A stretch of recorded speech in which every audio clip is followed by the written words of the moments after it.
नमस्कार, आप देख रहे हैं मेड इन इंडिया। आपके साथ मैं हूं अनुया यादव और आज बात एक ऐसे खास प्रोडक्ट की, एक ऐसी कंपनी की हम करने जा रहे हैं जो सही मायनों में मेड इन इंडिया होने के साथ साथ मेड फॉर इंडिया भी है।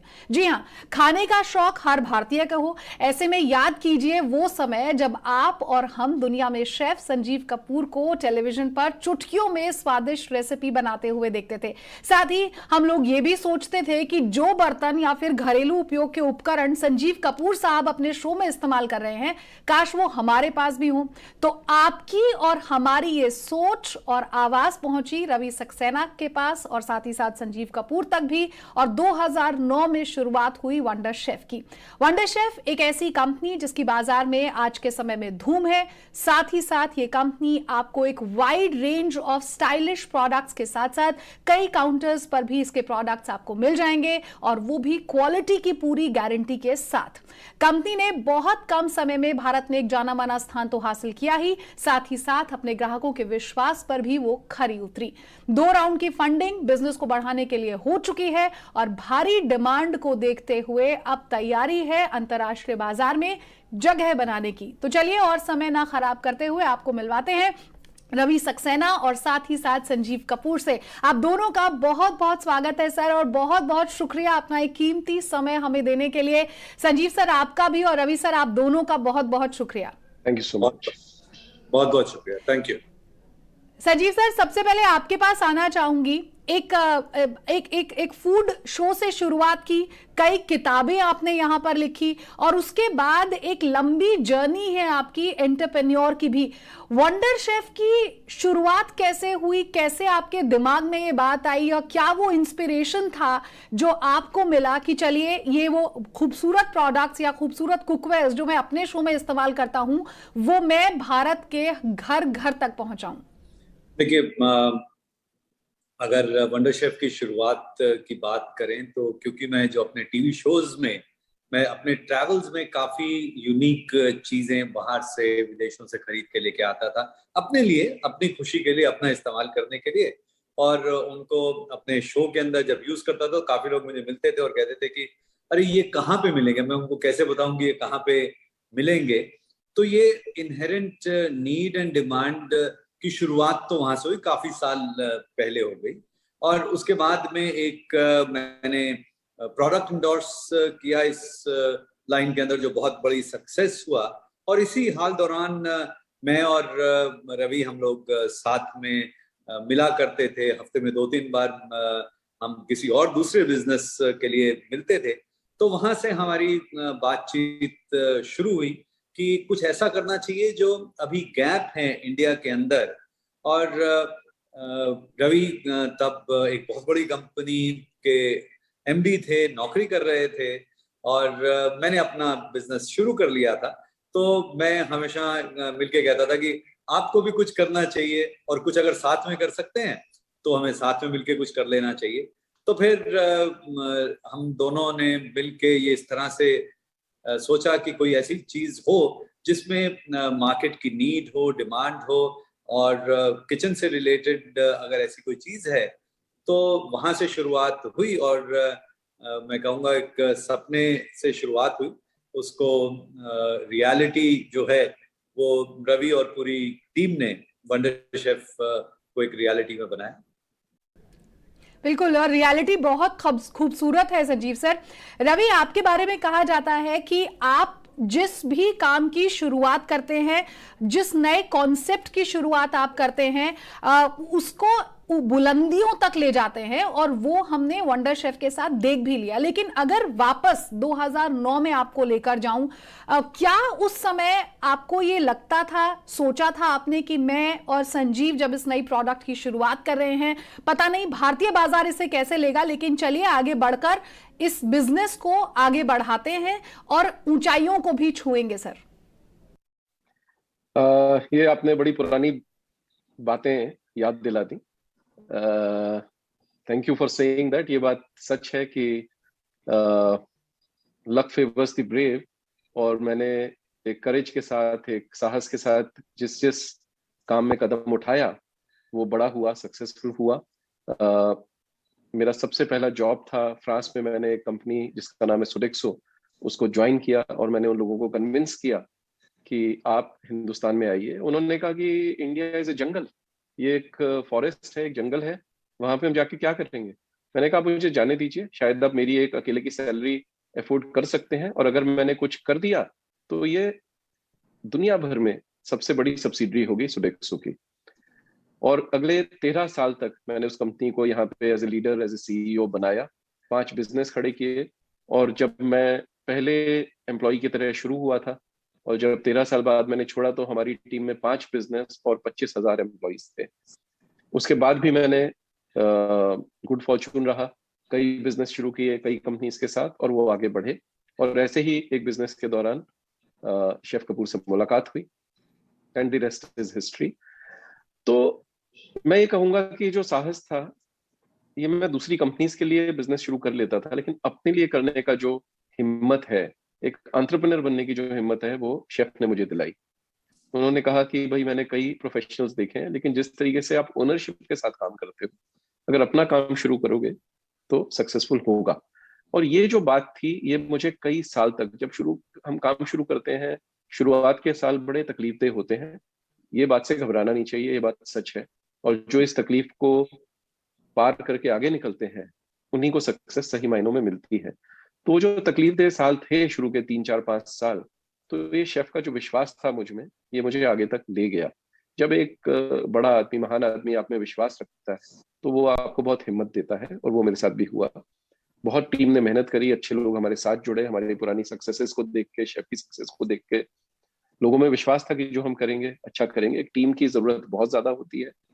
लेकिन अगर मैं सच बताऊं तो, और आप हंसेंगे, ये परसों हम लोग हैदराबाद में साथ में थे, हम और शेफ, और हम ये पुरानी बात याद कर रहे थे कि जब ये शुरू किया था तो हमने सोचा था कि 100 करोड़ अगर एक दिन कर लिया टर्नओवर, तो मतलब हम दुनिया फतेह कर लेंगे। 100 करोड़ का हो जाए तो मतलब क्या बात है, मतलब वो तो सोच नहीं सकते थे उस समय, 10 साल पहले। और आज मुझे बताते हुए खुशी हो रही है कि 500 करोड़ से ऊपर का टर्नओवर वंडर शेफ का हो चुका है।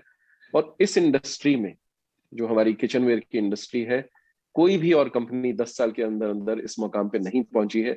ये एक जादू है शेफ के ब्रांड नेम का, उनके क्रेडिबिलिटी का, उनके फुल का। ये जादू है हमारी टीम की मेहनत का, और जो हमने एक हिम्मत रखी अच्छी प्रोडक्ट्स, अच्छी सर्विस और एक अच्छी मार्केटिंग और ब्रांडिंग करने का। तो ये बात बिल्कुल सही है आपकी, जब सोचा था तो इतना बड़ा नहीं सोचा था, थोड़ा बड़ा सोचा था, लेकिन अब जो अगली निगाहें हैं वो 2000 करोड़ पे है। बिल्कुल 2000 करोड़ पर है। 500 करोड़ की आपने बात की रवि जी, और ये जो पूरी की पूरी आपकी मैनेजमेंट स्ट्रैटेजी है, उस पर मैं आगे बात करूंगी। लेकिन संजीव सर, आप जब इस सेगमेंट में उतरे, या यूं कहूं कि आप वो एक नाम है जो हर किसी की जुबान पर पिछले कई सालों से है, 25-30 साल से, आज की तारीख में भी, युवा हो चाहे कोई बुजुर्ग हो, अगर वो कोई नई रेसिपी ट्राई करना चाहता है तो वो सबसे पहले लिखता है Sanjeev Kapoor style, Sanjeev Kapoor recipe. Sir एक बात बताइए, जब आप इस बिजनेस में या फिर इस यॉनर में आपने शुरुआत की, जाहिर तौर पर हिचकिचाहट जरूर रही होगी, क्योंकि बहुत समय पहले इस प्रोफेशन को बहुत सीरियसली नहीं लिया जाता था। उस समय के चैलेंजेस अगर आप बता सकें हमें तो। देखिए, जब इस प्रोफेशन की मैंने शुरुआत की तो जाहिर सी बात है उस समय इसमें कोई ग्लैमर ऐसा नहीं था, और पढ़े लिखे लोग वैसे इसमें ज्यादा आते भी नहीं थे। तो चैलेंज के तौर पे मुझे चैलेंज नहीं लगा, लेकिन मेरे आस पड़ोस में सबको चैलेंज लगा कि इसका दिमाग खराब हो गया, कौन सी जगह जा रहा है, क्या करने जा रहा है, खाना क्यों बनाने जा रहा है, ये तो कुछ और भी कर सकता है। तो मेरे जो दोस्त हैं वो मेरा बड़ा मजाक उड़ाया करते थे, मेरे जो स्कूल वाले फ्रेंड्स हैं बड़ा मजाक उड़ाते थे कि ये देखो ये बेचारा पता नहीं कहाँ जा रहा है, ये क्या करने वाला है। पर लकीली जो मेरे पेरेंट्स हैं उनको कोई डाउट नहीं था मेरी कैपेबिलिटी के ऊपर, क्योंकि उन्होंने बचपन से देखा था मुझे कि अगर मैं कोई भी ऐसी चीज करता हूँ जो चाहे नई हो या कोई दूसरे नहीं कर रहे, तो उसमें मैं ठीक ठाक अच्छा कर लेता था। तो उनको कोई शंका नहीं थी ऐसे। हाँ, दोस्त, पड़ोसी, रिश्तेदार, उनको जरूर ऐसा लगा कि शायद मैंने गलत डिसीजन ले लिया है। कुछ साल होटल इंडस्ट्री में नौकरी करने के बाद में, मतलब 12, 14, 16, 18 घंटे हर रोज काम करना, और उसके बाद में मेरी जो मैक्सिमम सैलरी रही होटल्स के अंदर टॉप पोजीशन पे आके, वो भी 10,000 रुपए से ज्यादा कभी नहीं बढ़ी थी, तब मुझे लगा कि शायद कुछ गलती कर दी है मैंने ये प्रोफेशन के अंदर आके। लेकिन मैंने ये नहीं सोचा कि अब कुछ और कर लेना चाहिए। मैंने कहा इसी में करेंगे, कुछ और करेंगे। थोड़ी पढ़ाई लिखाई पे और ध्यान दिया, थोड़ा सा दिमाग लगाया। साथ साथ टेलीविजन चैनल नया ZTV आ गया, उस समय नया टीवी चैनल आ गया। नया टीवी चैनल में एक शो में एक एपिसोड का मुझे मौका मिला, बहुत सारे शेफ्स को वो मौका मिला। मैंने वो एक जो एपिसोड था, एक जो शेफ का एक्सपोजर का मुझे अपॉर्चुनिटी मिली, उसको मैंने फिर 19 साल नॉन स्टॉप उसी शो में कन्वर्ट किया। उसके बाद में 24 घंटे का अपना टीवी चैनल लॉन्च कर दिया, फूड। तो चैलेंज जो हैं वो माइंड में रहते हैं। ऐसा लगता है कि आपके जो चैलेंजेस हैं, आप तो उससे लड़ने की शक्ति रखते हैं, लेकिन डर दूसरों को लगता है। आपके आसपास जो हैं, मतलब कई बार ऐसे होता है कि बड़े कोई एडवेंचर स्पोर्ट आप देख रहे होते हैं, वो जो होते हैं वो एडवेंचर स्पोर्ट वाले जो हैं वो तो मस्ती से कर रहे होते हैं। जो देख रहे होते हैं उनको डरा दे कहीं गिर तो नहीं जाएगा। तो मैं कहूंगा कि मेरी जर्नी जो है वो एडवेंचर स्पोर्ट जैसी रही, मुझे डर नहीं।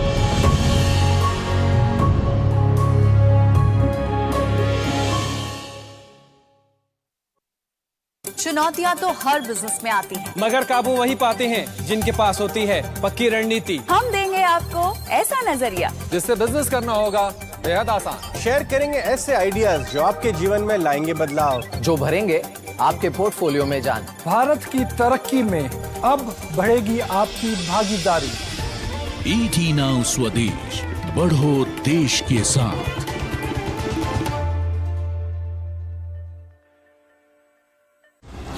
Channel partner National Stock Exchange.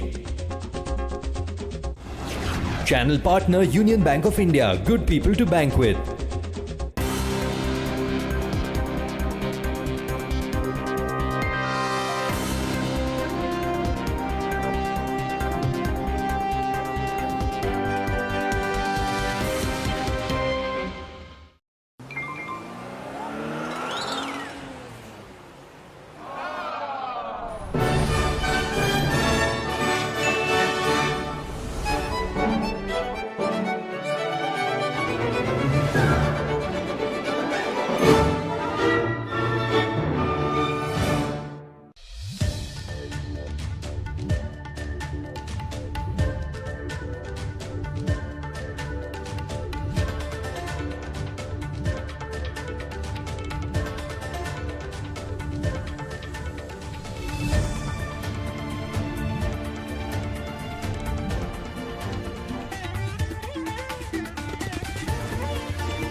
ET स्वदेश को मेरे तरफ से बहुत बहुत बधाई और शुभकामनाएं, और आप इसी जनसेवा के पथ पर अग्रसर हों और भारत की जनता और भारत की सेवा करते रहें। बहुत बहुत बधाई।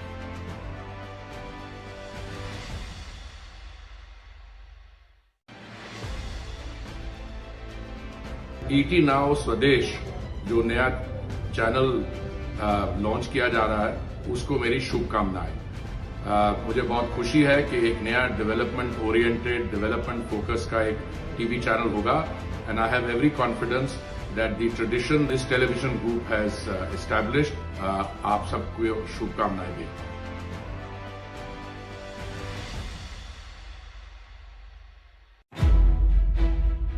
आपके शेयर, आपके ट्रेड, इंडस्ट्री से जुड़े सभी अपडेट,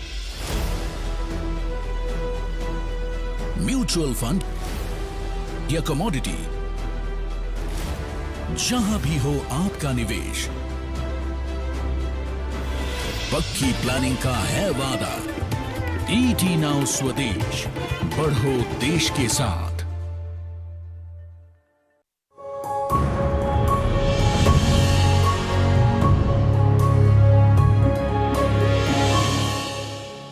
रवि जी, लेकिन एक बड़ी बात, जब आप दोनों ने इस बिजनेस की शुरुआत की उस समय भारतीय बाजार ऐसा बाजार है सर, महिलाएं ज्यादातर ये जो कुकवेयर्स होते हैं, घर के जो अप्लायंसेस होते हैं किचन में यूज करने वाले, वो जाकर खरीदती हैं।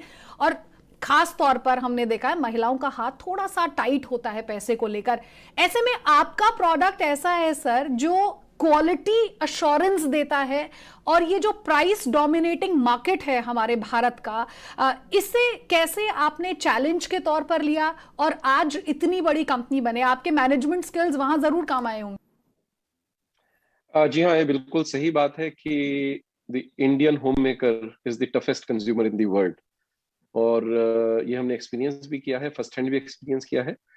और फिर भी हमें ये विश्वास था कि हम एक अच्छी चीज करेंगे तो उसमें हमें सक्सेस मिलेगी, और उसका सबसे बड़ा रीजन था कि कस्टमर ही आपको बताता है। मेरा शुरू से विश्वास ये रहा है कि कस्टमर इज द किंग और the queen, and they will tell you what they want and what they need. जो उन्हें नहीं चाहिए वो उन्हें जबरदस्ती दिया नहीं जा सकता, लेकिन जो उन्हें चाहिए वो समझना चाहिए, और वो हिम्मत के साथ, क्रिएटिविटी के साथ देना चाहिए, सच्चाई के साथ देना चाहिए। तो आपको मैं एग्जाम्पल बताऊंगा। सबसे पहले हमने रिसर्च करी, करीब 200 होम मेकर्स से हम इंडिया भर में पर्सनली मिले। मैं खुद ट्रैवल किया, मिला और बातचीत किया, और सबने 2 चीजें बोली कि किचन में हमें 2 इंप्रूवमेंट चाहिए, अगर आप देख सकते हैं। पहली बात, जो हमारे पैन्स होते हैं, नॉन स्टिक पैन्स हम खरीदते हैं ताकि तेल कम लगे, हार्ट ट्रबल वगैरह जो हमारे लोगों में हो जाती है उससे हम बच सकें। लेकिन क्या होता है कि 6 महीने में वो कोटिंग खत्म हो जाती है, सफेद सफेद पैन रह जाता है, रिंकल पड़ जाते हैं, सरफेस खराब हो जाती है, और हमें पैन वो एक्सचेंज मेला में बेच देना पड़ता है, और 10-20% का डिस्काउंट पे नया पैन लेते हैं, but the cycle goes on. और दूसरा उन्होंने बोला कि हमारे यहाँ कोई मिक्सर ग्राइंडर में बोर हो गए हैं, वो ही स्टील के जार होते हैं, खोल खोल के देखना पड़ता है, खराब हो जाते हैं, क्वालिटी नहीं है, ग्राइंडिंग अच्छी नहीं होती, लेकिन चॉइस नहीं है। तो ये 2 चीजें हमने गांठ बांध ली कि चलो पहले इसको रिजॉल्व करते हैं, और हमने इन दोनों में रिसर्च किया। इन दोनों की हमने वर्ल्ड क्लास चीज बनवाई, जो आपको इटली में, जर्मनी में, फ्रांस में, यूके में जो क्वालिटी यूज होती है, वही चीज हमने सबसे पहले इटली से बनवाए हमने अपने पैन्स। धीरे धीरे हमने कोरिया और चाइना में बनवाने शुरू किए, और अब हम इंडिया में बनाते हैं इनको। और ये हमने क्वालिटी ऐसी पैदा करी कि जो 6 महीने में कंपटीशन के पैन्स खराब हो जाते थे, हमने गारंटी दी कि अगर 2 साल में भी हमारा पैन खराब हो गया तो हम फ्री रिप्लेसमेंट देंगे। और आप मानेंगे नहीं कि 1000 पैन जो हम बेचते हैं तो उसमें से 10 पैन भी 2 साल में हमारे पास रिप्लेसमेंट के लिए नहीं आते हैं।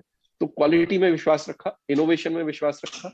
सबसे पहले coloured pans, not only quality but colours, because यहाँ भी हमने कस्टमर को समझा कि kitchens are becoming open, kitchen living room का एक्सटेंशन बन रही है, और अच्छी चीजें लोगों को पसंद आने लगी हैं। तो सबसे पहले हम कलर्स लेके आए। आज हम कलर्स के लिए जाने जाते हैं। हमारे न्यूट्रीब्लेंड में 6 कलर्स हैं, हमारे पैन्स के 20 अलग अलग कलर्स के मिलते हैं। लोग आते हैं अपने लेमिनेट का टुकड़ा लेके और बोलते हैं इस कलर के हमें पैंट्स मैच करने हैं।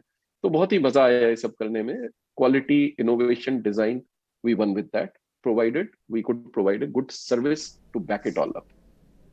बिल्कुल सर, इस पूरे के पूरे सेक्टर को मैं कहूंगी कि आप लोगों ने डिसरप्ट कर दिया है। आज की तारीख में जब हम घर में खाना बनाते हैं तो वो boring black and brown pans में सही मायनों में बनाने में मजा भी नहीं आता है। संजीव सर, आप कुल मिलाकर एक true made in India story है। आपने दुनिया भर में जिस तरह से देश का नाम रोशन किया है वो अभी तक कोई भी नहीं कर पाया है। लेकिन सर, आज के जो युवा है, जो यंग एंटरप्रेन्योर्स हैं, आपकी एंटरप्रेन्योरल जर्नी जो है वो काफी लंबी रही है।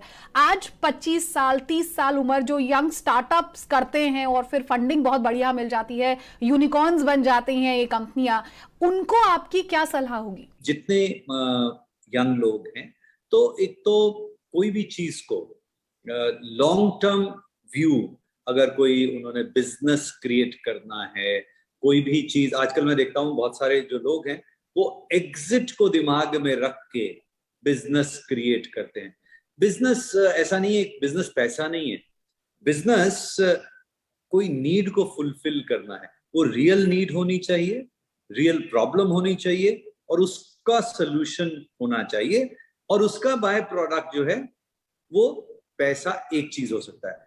तो उसको अचीव करने के लिए कई बार पेशेंस की जरूरत होती है, बहुत बार फेलियर भी होता है उसके अंदर। तो ये जो सारी चीजें ये हैंड इन हैंड चलती हैं, तो उससे एक तो घबराना नहीं चाहिए जितने यंग लोग हैं, क्योंकि और दूसरा कॉपी नहीं करना चाहिए। कि एक मैंने देखा कि होड़ लग जाती है कि ये यूनिकॉर्न बन गए, चलिए अब देखते हैं हम कैसे। और हर मैं कहूँगा दशक तो नहीं, अब तो हर 3 साल में एक नई चीज फैशन में आ जाती है कि अब एडटेक, अब फिनटेक, अब ये वाला, चलो सारे लोग उसके अंदर आते हैं। अब हजारों में से अगर 2 लोग सक्सेसफुल हुए तो वो सक्सेस रेट बहुत पुअर है। जो एंटरप्रेन्योर है, मैं चाहूंगा कि जर्नी रियल रखें, और वो रियलिज्म में जरूरी नहीं है कि यूनिकॉर्न इज रियल सक्सेस। छोटे छोटे ज्यादा एंटरप्रेन्योर सक्सेसफुल बेटर हैं, और 1 में से लाख सक्सेस एक किसी कैटेगरी में होना वो रियल सक्सेस नहीं है। तो मेरी एडवाइस जो एंटरप्रेन्योर्स हैं, अपनी जर्नी रियल रखें, रियल टारगेट्स रखें, रियल अपने एक्सपेक्टेशन रखें, बिकॉज जो मार्केट है वो रियल ज्यादा है। हाँ, जो एक कोई सितारा कभी टिमटिमाता है वो टिमटिमाता रहेगा, आप भी ऐसे हो सकते हैं। ड्रीम को छोटा ना करें। रवि जी, लेकिन पिछले 1.5-2 साल जो रहे हैं पैंडेमिक के दौरान, हर बिजनेसमैन को ये डर कहीं ना कहीं रहा होगा कि अब शायद मेरा जो सेल्स टारगेट मैंने बनाया होगा उस साल का, वो डिप होता हुआ मुझे नजर आएगा। लेकिन पैंडेमिक के दौरान हमने देखा कि कुकवेयर एक ऐसा सेक्टर या किचन या फूड रिलेटेड जो इंडस्ट्री है, उसकी डिमांड एक तरह से एक अलग लेवल पर बढ़ी है। क्या आपने ये एक्सपेक्ट किया था सर, और क्या आप इसके लिए तैयार थे? हालांकि आज अच्छा लगता होगा क्योंकि पिछले 1.5 साल में जब हम जैसे कामकाजी लोग किचन में जाकर खुद ही खाना बनाने लगे, तब शायद समझ में आया कि अरे मेरा ये बर्तन शायद और सुंदर हो तो मुझे बनाने में और ज्यादा मजा आएगा। आपने तो अपने सवाल का खुद ही जवाब दे दिया कि जब लोग खुद किचन में जाने लगे तो मुझे कॉल्स आने लगे कि मुझे पूरा अपना किचन वंडर शेफ करना है, मुझे तो पता ही नहीं था किचन के अंदर हो क्या रहा है, please help me change it as soon as possible. और लोगों ने 30-30, 40-40 अप्लायंसेस के कुकवेयर के ऑर्डर एक साथ दिए हैं हमको, एक एक घर से। तो देखिए, ये तो एक जायज सी बात है। दिस वाज ऑब्वियस कि जब रेस्टोरेंट्स वगैरह अनफॉर्चुनेटली बंद हो जाएंगे, ट्रैवल बंद हो जाएगा, होटल्स बंद हो जाएंगे, तो लोग घर पे खाना बनाएंगे and they will realise the importance of good appliances, good quality appliances and more beautiful appliances at home. लेकिन अगर मैं कहूं कि मैं इसके लिए तैयार था तो वो झूठ होगा, क्योंकि कोविड के लिए कोई भी तैयार नहीं था। किसी को भी नहीं पता था महामारी इतनी तेजी से आ जाएगी, और लॉकडाउन का नाम तो कभी सुना ही नहीं था। एक दिन का कर्फ्यू होता था या भारत बंद होता था तो हम कहते थे इतने 1000 करोड़ का नुकसान हो गया, ये तो बिल्कुल नहीं होना चाहिए। और कहाँ नाना करते 4 महीने का लॉकडाउन हो गया, भारत बंद हो गया। तो उसके लिए कोई भी तैयार नहीं था, but one has to survive these times. हमें भी तकलीफ हुई, ऐसा नहीं कि डे 1 से हमारा बिजनेस एकदम डबल हो गया। लेकिन एक बहुत जरूरी जो मैं बात करूंगा, इस 1.5 साल में हमें क्या सिखाया कि हिंदुस्तान में चीजें बनाओ और हिंदुस्तान की चीजें खाओ। ये एक बहुत बड़ा डेवलपमेंट हुआ। डिजिटल जर्नी सबने करी, हमने भी करी और बहुत सक्सेसफुली करी। लेकिन जो हम चीजें इंपोर्ट करते भी थे अब तक, उन चीजों को हमने इंडिया में बनाना शुरू किया। ये जब वक्त मिला तो हमने एक कॉन्फिडेंस के साथ इंडियन मैन्युफैक्चरिंग पार्टनर्स को अप्रोच किया, उनको बोला कि हम आपके साथ इन्वेस्ट करेंगे, हम आपको टेक्नोलॉजी देंगे, मोल्ड्स देंगे, टूलिंग देंगे, लोग देंगे, क्वालिटी देंगे, सपोर्ट देंगे, लेकिन आप हमारे लिए चीजें और बनाइए। और ये मुझे उम्मीद नहीं थी कि जिस तरीके से लोगों ने इस बीड़े को काम का बीड़ा उठाया, और जो हम कहते थे कि इंडिया में क्वालिटी कॉन्शियसनेस नहीं है, क्वालिटी भी आई, टाइमिंग भी आया, डिसिप्लिन भी आया, इनोवेशन भी आया। एक वेंडर इकोसिस्टम मिस होता था। हम सोचते थे कैसे इंडिया चाइना से कम्पीट कर पाएगा, वेंडर सिस्टम ही नहीं है। एक स्क्रू भी खरीदना हो तो स्क्रू बनाने वाले भी आ गए, प्लास्टिक मोल्डिंग वाले भी आ गए। 6 महीने के अंदर अंदर मैंने चेंज देखा है कि किस तरीके से इंडियन एंटरप्रेन्योर्स ने ये जो आत्मनिर्भर की एक पुकार लगाई थी हमारे प्राइम मिनिस्टर ने, मेक इन इंडिया की जो एक मुहिम उठाई है पूरे हिंदुस्तान ने, किस तरीके से उसको एक रंग दिया है, किस तरीके से उसको रियलिटी दी है। और आज ऐसा हो गया है कि 90% of our products are made in India. ये रेशो बहुत खराब होता था पेंडेमिक के पहले, और ये उल्टा हो गया ratio. 90% of the products with the same quality, मैं साथ में रख दूं तो आप क्वालिटी का फर्क नहीं बता सकते, same quality of wonder chef आज मेड इन इंडिया है। बिल्कुल। और संजीव सर, मतलब अब समय आ गया है इस मेड इन इंडिया प्रोडक्ट को बाहर ले जाने का। आप जैसे अंतर्राष्ट्रीय बाजार में आपका नाम जैसे बिकता है, आपके नाम से नाम के चर्चे हर जगह रहते हैं, अब वंडर शेफ की बारी है सर इंटरनेशनल मार्केट में उतरने की। बिल्कुल, जैसे रवि ने कहा कि देखिए भारत में सब कुछ हो सकता है, ऐसा पहले विश्वास कम था, लेकिन अब वो विश्वास पूरा हो गया। इसलिए वंडर शेफ में भी हम अब काफी सारी कंट्रीज के अंदर अपने प्रोडक्ट्स बेचते हैं, और उसके अंदर हम यूरोप में बेचते हैं, इंग्लैंड के अंदर बेचते हैं, अमेरिका में, कनाडा में, सिंगापुर में, मलेशिया में, मॉरिशस के अंदर, ऑस्ट्रेलिया के अंदर, बहुत सारी मिडिल ईस्ट के अंदर बहुत सारी कंट्रीज में बेचते हैं। नेचुरली जो उसका साइज और स्केल है वो भारतवर्ष में भी बढ़ेगा, और जो रवि ने कहा कि ये जो जर्नी है 2000 करोड़ की, जो हमारा अगला पड़ाव जिसको हम कहते हैं, तो उसमें ये जो मेड इन इंडिया प्रोडक्ट्स हैं ये भारत में भी हम इनको बेचेंगे ही, और उसके साथ साथ पूरे विश्व भर में भी बेचेंगे। ठीक है, आप दोनों का बहुत बहुत शुक्रिया सर, और ईटी नाउ स्वदेश की पूरी टीम की तरफ से आप दोनों को बहुत सारी शुभकामनाएं, आने वाले सालों के लिए बेस्ट ऑफ लक, और जो टारगेट आप दोनों ने सेट किया है अपने बिजनेस को अचीव करने के लिए, वो आप दोनों को बहुत जल्द हासिल हो। बहुत बहुत शुक्रिया सर हमारे साथ जुड़ने के लिए। Thank you so much, what a pleasure. तो मेड इन इंडिया में आज के लिए बस इतना ही। एक बार फिर आपसे जुड़ेंगे, मुलाकात कराएंगे एक और नई शख्सियत के साथ। तब तक हमें दीजिए इजाजत, नमस्कार।